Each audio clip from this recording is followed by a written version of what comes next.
Good morning everybody, and a very warm welcome to Behringer. And today is about my new cam truck. So one or two people had asked about my new cam truck, so I thought I'd give you a bit of a review on it and give you the pros and cons of it. So before we start on that, I just wanted to give you a brief update on offers on the hill and new shop, which is what I'm going to do right now. So before I do the review on my cam truck and show you what it's all about and what I have, I thought I'd show you the offers on the hill and the new shop bit, because that's now disappeared and it now finishes here, which is why all trains terminate at new shop, at Behringer I should say, and basically it's all gone. So development on this side of the layout will be commencing shortly, but as I do it I will keep you posted. But it was just a quickly brief let you know what. Also somebody had asked actually the reasoning for, I believe it was David actually, had asked me about the reason for taking this down, because he felt I'd done such a nice job on New Shot, and actually New Shot was one of my favourite parts of the layout actually, but the reason why it's come down is well, basically there's a number of issues. There's some work that needs doing at this wall here, which I'm going to have to move the fridge where Offton Hill was on the top here. So that was one of the reasons. So one of them was actually non-railway related. Also, there was a couple of, as you well know, there's quite a tight curve along here. And basically this curve here that went round, and then this curve that went into New Shot, they were too tight, and some trains liked it, some trains didn't like it, some trains on the day would like it but then they might not like it on the way back, so that was causing a few running issues, which is another reason for redoing it, because I wanted to get the running issues sorted out. On the whole it worked pretty well, which is why it's been up here for 2 years really. But one of the other issues also was that New Shot, as it was down there towards the middle, had a bit of a sag in it and it was starting to dip in the middle.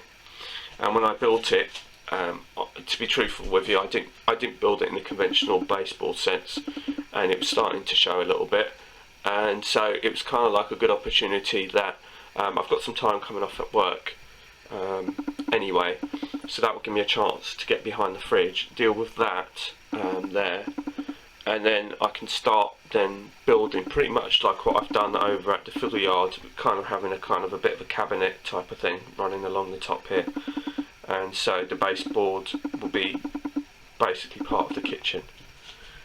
Right, so enough of that, so we're going to get on to the review of the cam truck.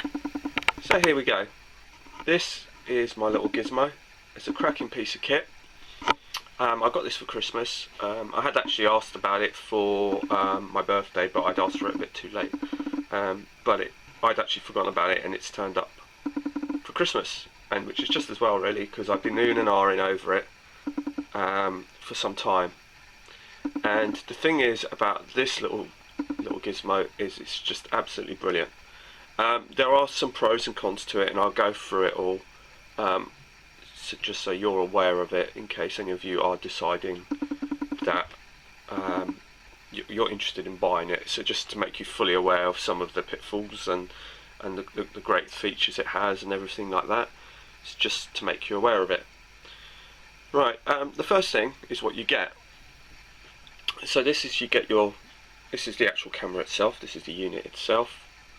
You also get, I'll go through the features of it in a minute as well. You also get this, which is like a little case, and you can also attach it. It's like a little lanyard inside it. That's the bit that goes on the top, because obviously that's the button, which I'll show you, which is like that. So it's only got 2 buttons on it. As you can see, it's blinking because it's currently on. And you also get, which is really great, which is in there already, you get a memory card, and it's an 8 gig memory card you get with it as standard. The one thing to point out with you, to you actually, before I forget, is there's actually 2 of them around. There's a Polaroid Cube, and then there's a Polaroid Cube Plus. The one to go for, which is one that I've got, is the Polaroid Cube Plus, and I'll let you know why shortly. You also get one of these things so you can hook it on. So basically, like if you're out and about and you're using this, I mean, I'm going to be predominantly using my camera just for the rail truck. I'm not planning on using it, but you can use it like as a, if you're kind of feeling a bit adventurous and you want to go mountain biking and stuff like that, or you want to go hiking or something, or maybe put it on your dashboard of your car. You can also use this little ring that you get with it as well. And you also get the instructions for it. Yeah, I will get onto that in a minute. So the pros, what are the pros? So the biggest pro is actually its price.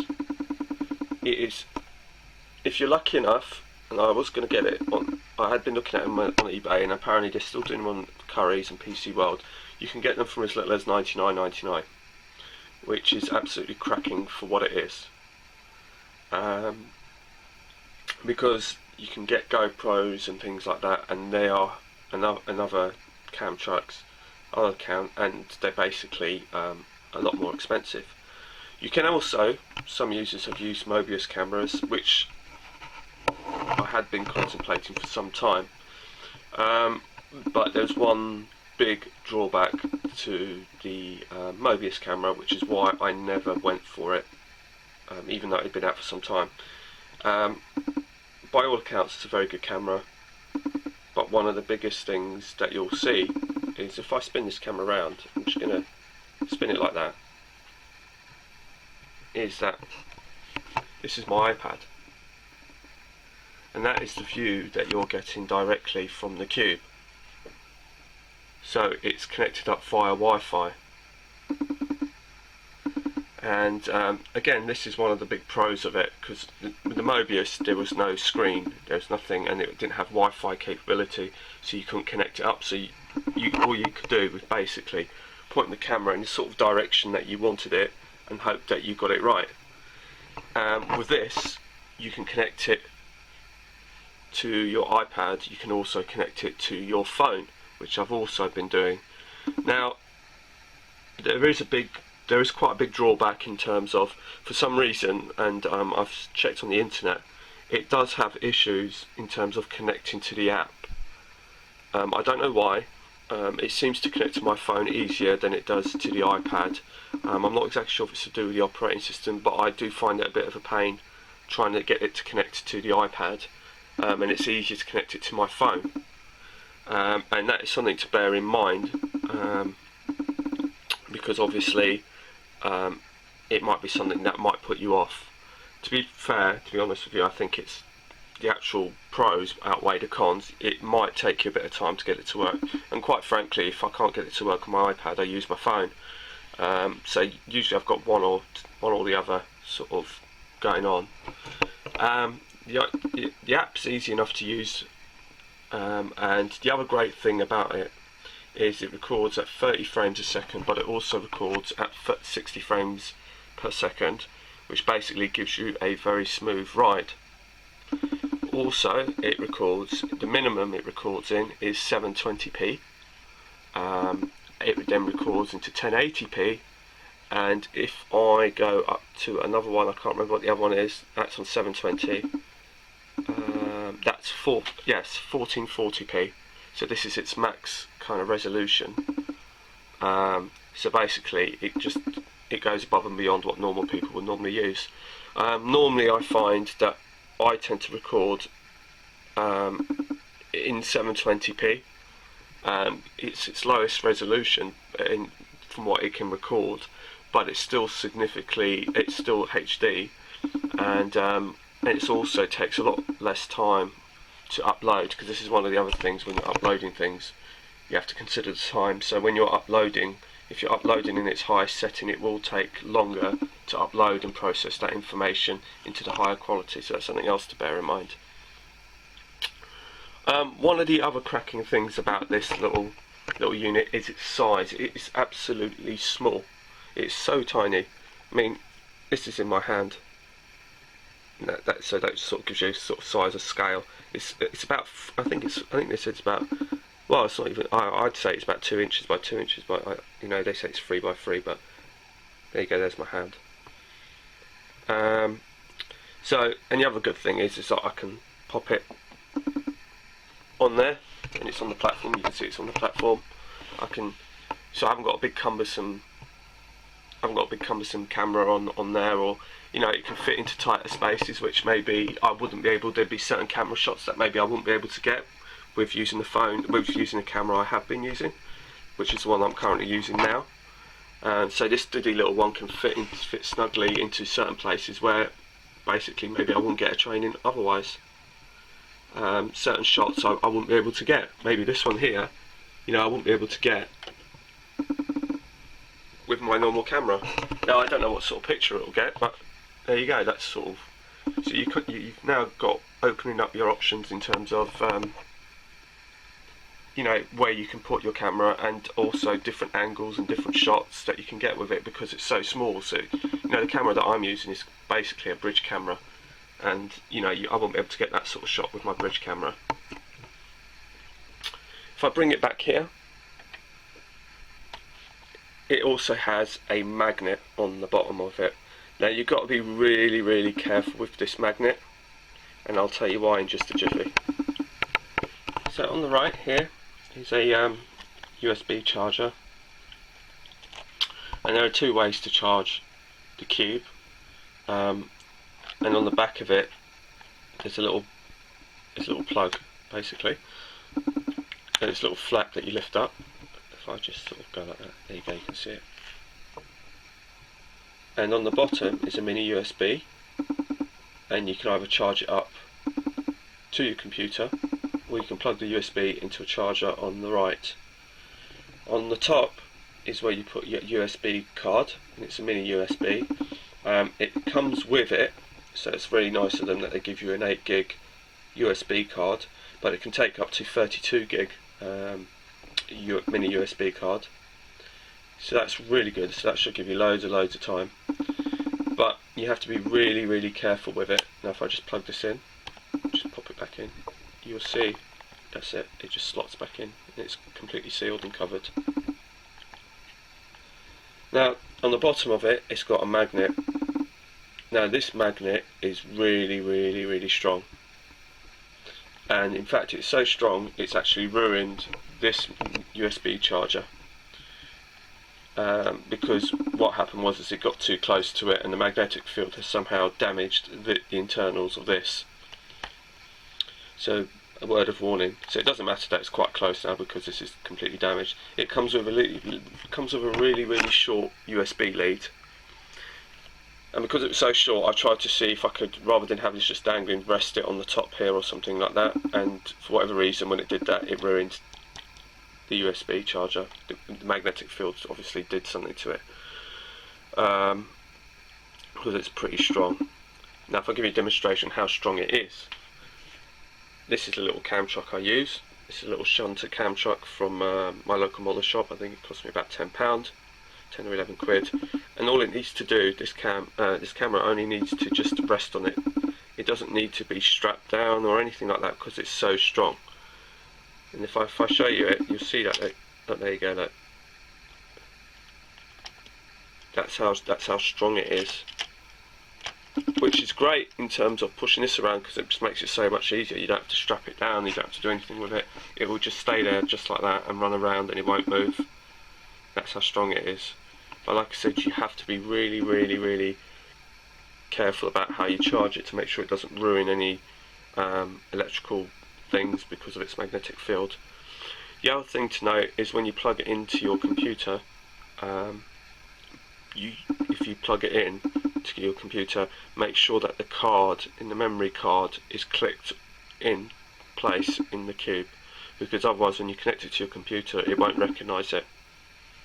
So if you put the memory card in and it goes click, then when you plug it into your computer to take the footage off of it, it will recognise it. If you don't, the computer won't recognise it at all, and it won't come up. The other thing is you can't actually, which I find a bit disappointing, but I guess when they made this specifically for mobile devices such as iPads and phones and things like that. that basically you can't actually use it as a webcam, and you can't use it, the app on your computer.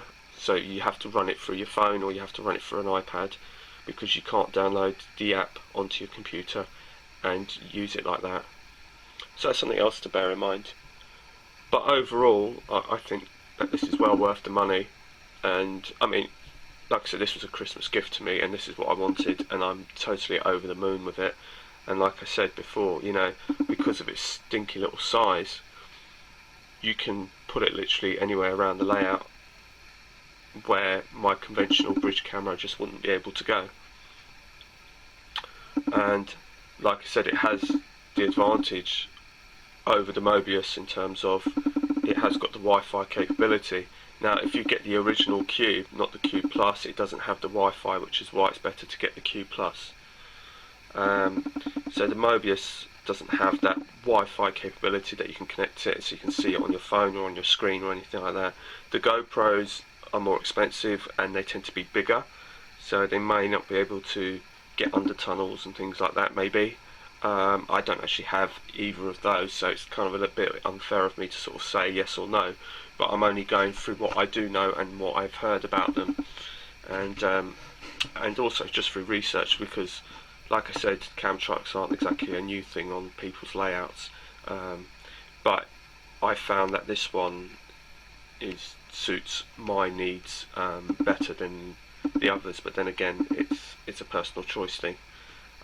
But I just think that although I'm running an analog layout, technology's helping me run it, because I can use my iPad or my phone to see exactly where the train is, even if I can't see it.